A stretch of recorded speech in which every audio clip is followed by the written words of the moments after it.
குல தெய்வத்தை தெரிந்து கொள்வது எப்படி? ஒருவேளை எங்களுக்கு குலதெய்வம் தெரியல, நாங்க எங்களுடைய குலதெய்வத்துக்கு வழிபாடுகள் எப்படி செய்வது எளிய முறையில வந்து பாத்தீங்கன்னா 3 தலைமுறைக்கு குலதெய்வமே தெரியல அப்படின்னு சொல்லுவாங்க. அது மட்டும் இல்லாம குலதெய்வம் எனக்கு வந்து ஆலயத்துக்கு வந்து போக முடியல அப்படின்றவங்களும் இருக்காங்க. அப்படி குலதெய்வ ஆலயம் தூரமாக இருக்கக்கூடியவங்களும் சரி, இல்ல குலதெய்வமே எனக்கு தெரியலன்றவங்களுக்காக தான் இந்த பதிவு. லட்சுமி சொம்பு ஒண்ணு வாங்கிக்கோங்க.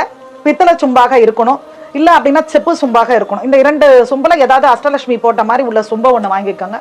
அந்த சொம்புல பாத்தீங்க அப்படின்னா அதாவது வந்து பிரம்மதானியம் என்னக்கூடிய நெல்லு, கொஞ்சமா நவதானியம், அதுக்கப்புறம் பாத்தீங்க அப்படின்னா ஜாதிக்காய் 9, மாசிக்காய் வந்து 9, விரல் மஞ்சள் 9, குண்டு மஞ்சள் 9, கஸ்தூரி மஞ்சள் 9.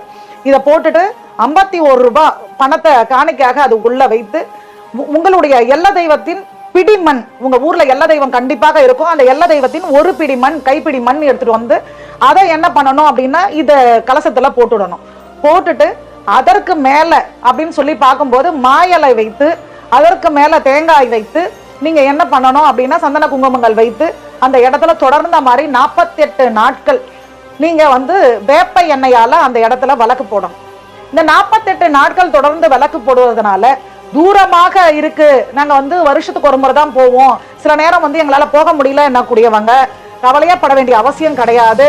உங்களுக்கு அந்த குலதெய்வத்தின் அருள் பரிபூர்ணமாக இருந்த இடத்துல இருந்தே கிடைச்சிடும். எனக்கு குலதெய்வமே தெரியலன்னு சொல்லக்கூடியவங்க இந்த தீபத்தை போடுறதுனால கண்டிப்பாக அவங்களுக்கு அந்த குலதெய்வம் இருக்கக்கூடிய இடம் யார் மூலியமாக 3 தலைமுறையே நீங்க வழிபாடு பண்ணாம இருந்தா கூட உங்களுக்கு யார் மூலியமாக அந்த குலதெய்வம் இருக்கக்கூடிய இடம் தெரிஞ்சிடும்.